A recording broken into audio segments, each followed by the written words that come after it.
All right, I'm ready.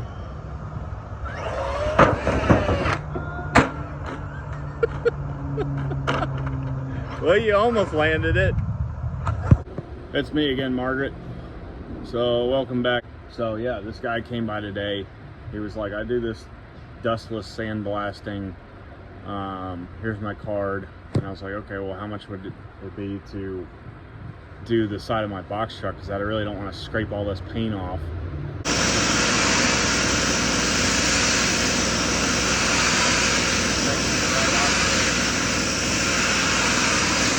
And this sticker and stuff. And he was like 300 bucks. So it turned out that it was well worth my money. There's the halfway finished side, there's the unfinished side. I mean, this, I was a little worried about the aluminum because it's so thin, but he was able to dial back the pressure and make it not quite so abrasive. So it's a little bit rough, and I could probably sand that out.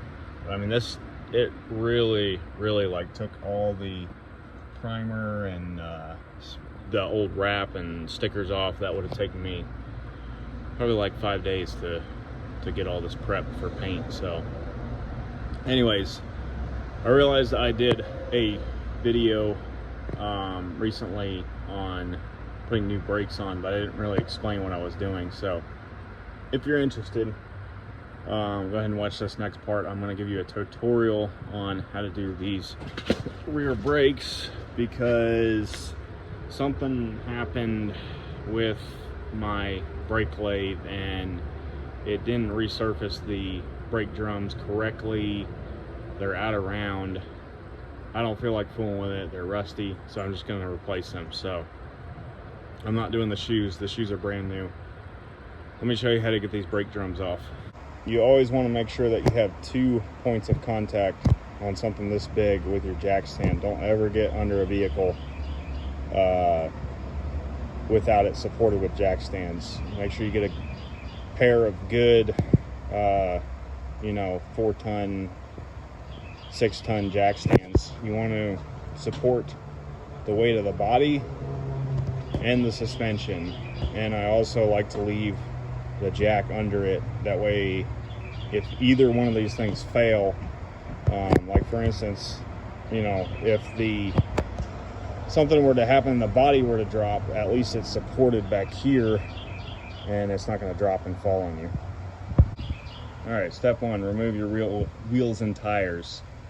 Step 2, the axle's got to come out, and this is going to leak a lot of grease out, so you want to put a pan under it. These are 19mm bolts, and this goes for most like 3500 series vehicles with this full floating axle. You got to pull the axles out to get the brakes off.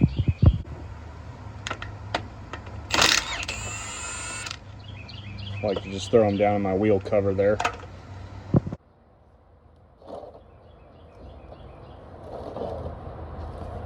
Ooh, yeah, yummy.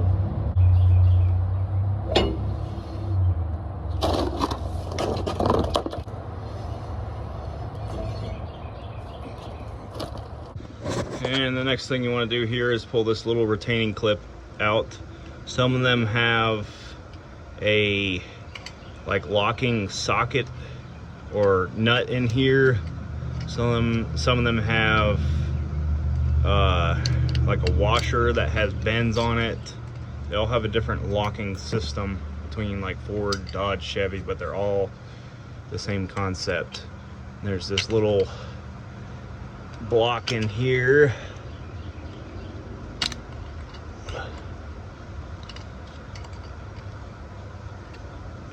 I'm gonna pull that out. Now, there's a special socket for this that has teeth on it. I've never owned one in my life. I've always just improvised with a punch because I feel like it works just fine. So you're gonna take, there's little round sections in here. You're gonna take it and tap it until this piece loosens up. and just spin it out.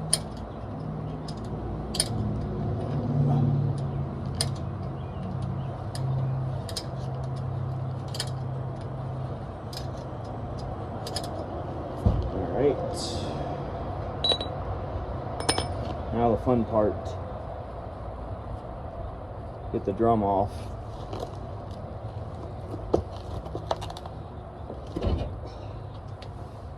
Always watch your fingers in behind here, because if you set this drum on here, you can slice your fingers open. What I like to do here is take it off, put it face down, let all the oil drain out. What are you doing? Making a YouTube video? Yeah, we're making a YouTube video. We're gonna get famous. Borrow my computer? Which one? Check out my fat belly. Are you pregnant? Did you get pregnant? Check out my belly. Yeah. That's a beer belly. Yeah. Been drinking too much Hoegaarden. Hoegaarden. Alright, so what holds this hub assembly to the drum is these long studs that go through. That's only for Volkswagen and BMWs to do that dumb shit. Yeah.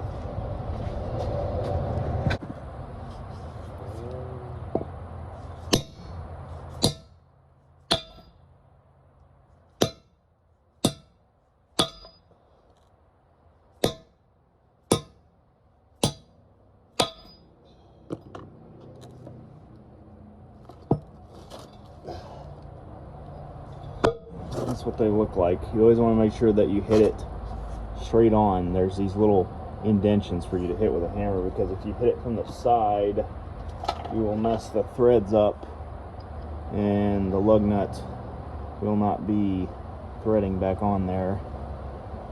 Like this one's already having a hard time, so I'm probably gonna have to replace a couple of these studs.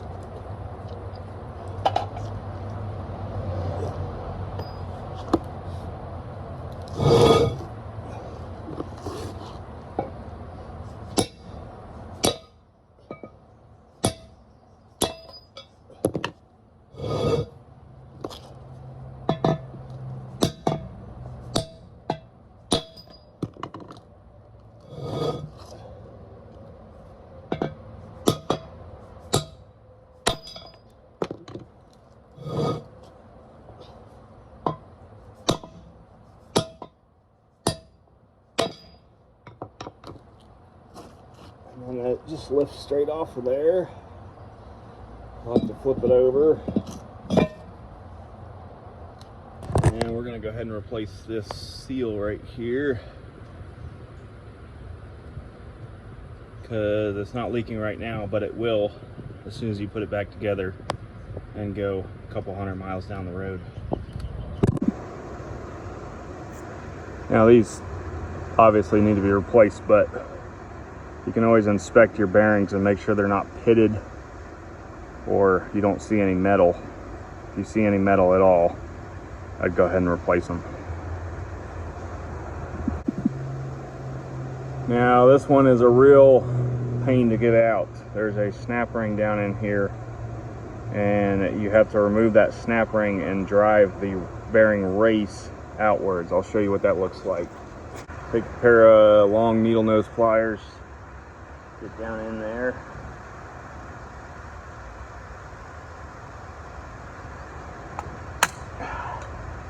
Okay, this one is stuck. The race is pressed up against the C-clip. I'm gonna take a punch and tap down on it to release some of that tension. All right, I saw it move a little bit.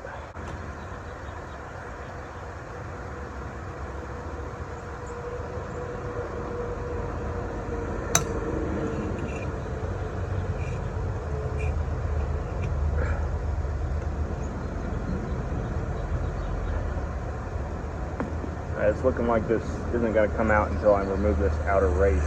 So I'm going to flip this over. There's a little tiny lip right down in there that you can take a punch and get on it.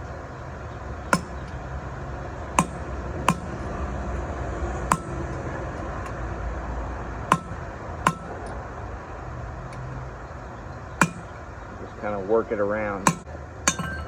And there it is. Did you turn your video off? No, it's still videoing. Hey, somebody wants to pay me $30,000 to restore their Volkswagen Beetle. Should I take the job? I don't think so. These brakes like a week ago, 2 weeks ago. And there's a bunch of metal in this bearing, so.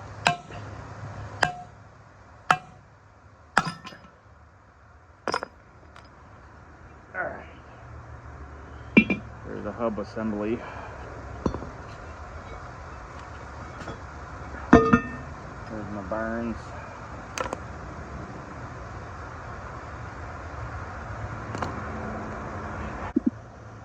And for reverse installation, I'm gonna make sure you clean this out really well.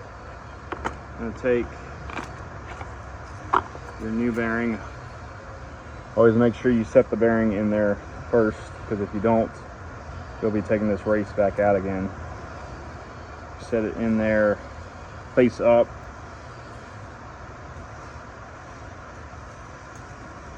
And what you're going to be doing is hammering this race down into that hole, not too far. You want to go far enough to where it just touches the bearing, and then you're going to hammer it back this way. You want to hammer it in there to where this race will butt up against the C-clip in the opposite direction. I'll show you what that looks like.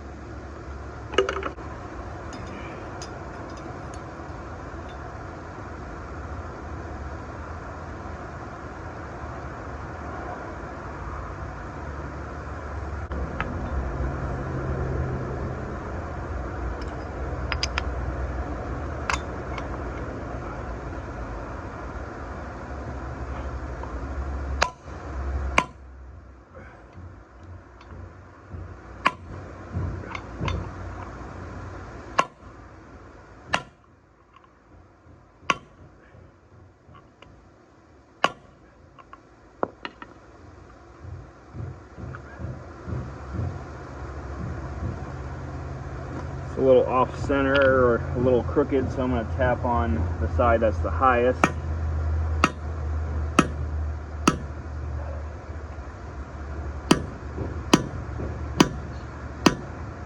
Try to get that straightened up a little bit.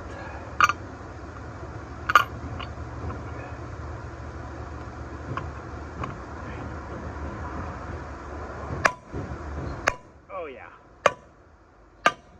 All right. So you heard it bottom out there. Now we can put our C-clip in.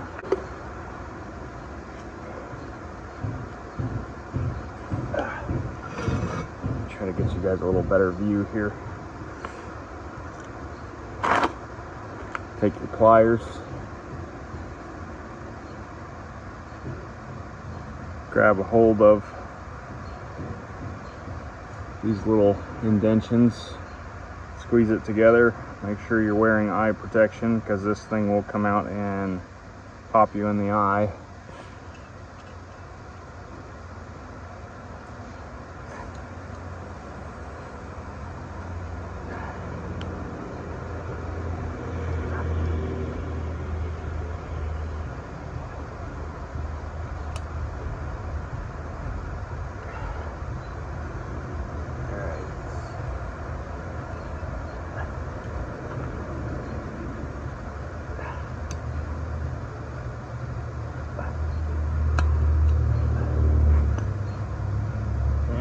We got it seated in there.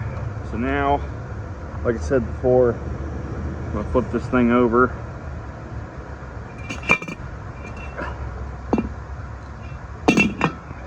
And lightly tap this bearing down into there against that C-clip.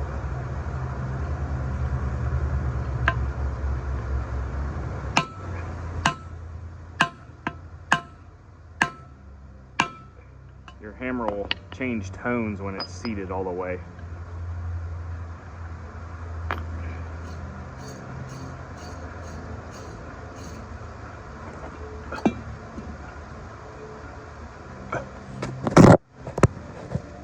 As you can see there, it's up against that C-clip. Alright, I always try to use a little bit of lubrication. You don't want to put these bearings in dry. I like to use this hub oil. It's really just a 80-90, but it's really thick and it sticks to the bearings really well. The reason you want to do this is because it could be 10 miles before that gear oil reaches the bearings from the center of the differential. So you could potentially destroy your bearings without any lubrication in there. So I'm just going to take a bead of this, stick it on there. You don't need a whole lot. Spin it over.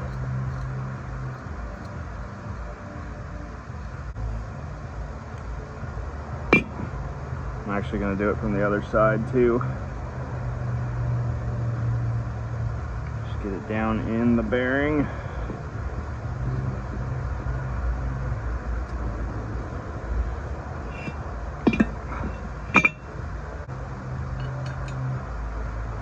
Now I don't have a race driver that's big enough, so I'm going to be putting this one in with a punch.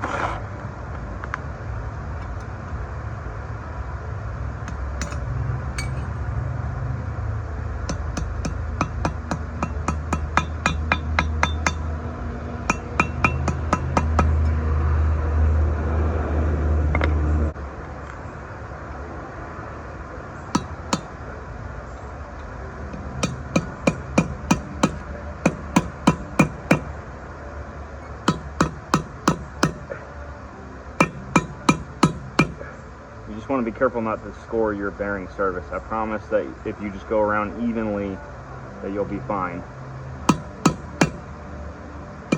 A couple taps over here, a couple taps over there.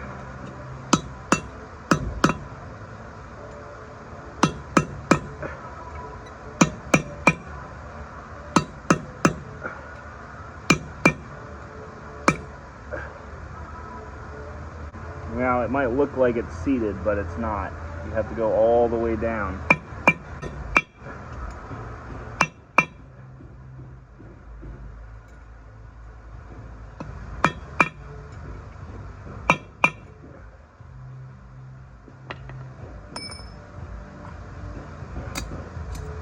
You set your bearing in there and lubricate it as well. A little bit of oil in there, roll it over. Now it is time for our seal. All right, once again, there is a tool for this, but I don't have it right now, so I'm just going to go around and lightly tap on this all the way around. Can get a piece of wood or something, or an oil filter, but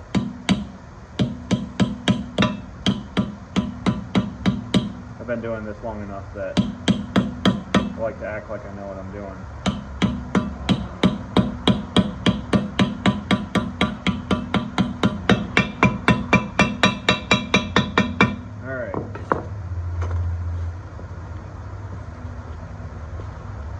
Apply a little lubricant and seal, and now the fun begins.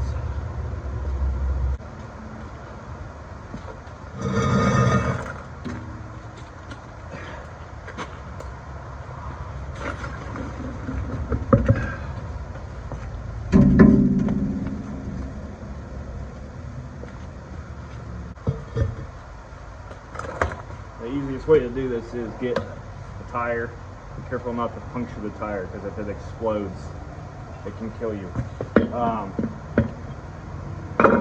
Line your stud holes up with the holes in the wheel. Set your drum on there, line everything up, and drop your studs in.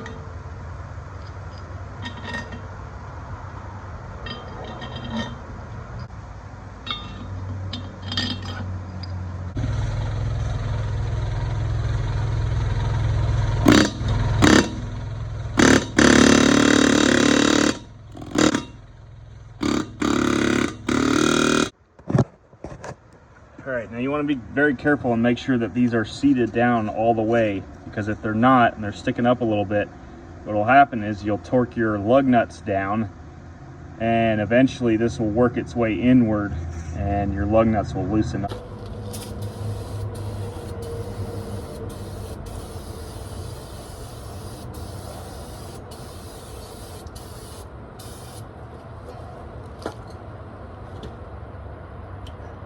All right, now I'm not gonna be able to get into the replacing the shoes themselves. There's plenty of other videos on how to do that. The best advice I can give you is leave one side together so you can look at that side and compare it to this side, because there's a lot of moving parts and pieces in here and they're a real pain. And you got a small shoe and a big shoe.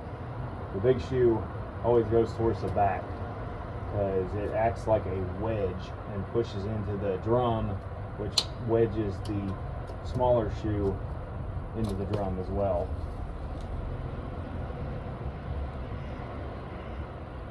Apply a little bit of gear oil on those.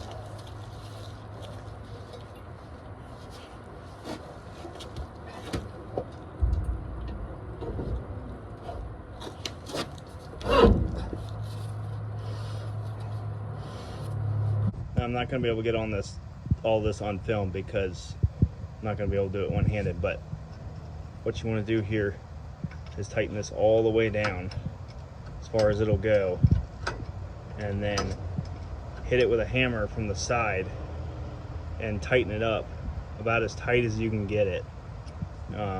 What this does is it seats the bearings, and then you roll it over once it's tight. And there is a torque spec for this.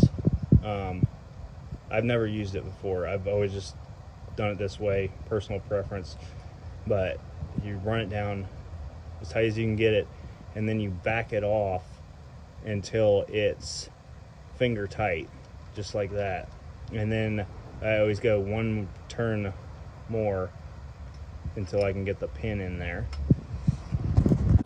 Now you're ready to clean up your mating surfaces and slide your axle in. You kind of got to just keep working it around in there. It's not stuck or anything. You just got to work it in there. Sometimes you have to push down on it. There it goes. Get the splines to line up. Doesn't matter how it goes back in there. It just has to mate up. And then you get your bolts lined up.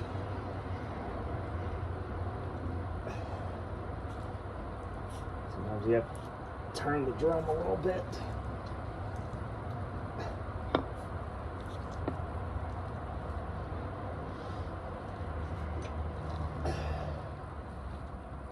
And you're ready to run your bolts down. Make sure you get these pretty tight because you don't want them backing off. Now you are ready to adjust your brakes. There is a ratchet mechanism in there that you want to turn down, and let me show you what that looks like. I'll try to get a good view here. So you shove this through the back there, and it only goes one way. You'll hear it click.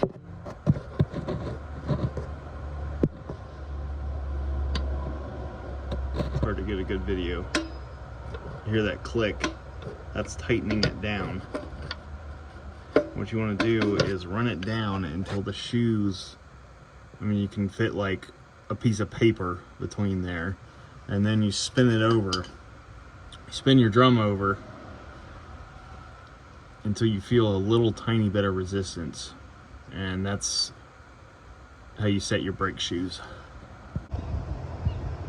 Look at this, absolutely amazing. And it's, that wrap is completely gone. If you get in real close here, and it's very abrasive, but it made a really nice finish on there that I could sand down, paint over. I might end up just clear coating over it like that, because I don't know, I don't think it looks too bad the way it is. But anyways, just took this thing on a little road trip and went, let's see here, how many miles did I go?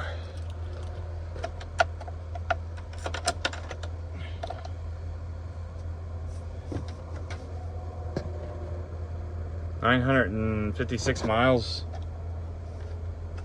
Only has 73,000 miles, by the way.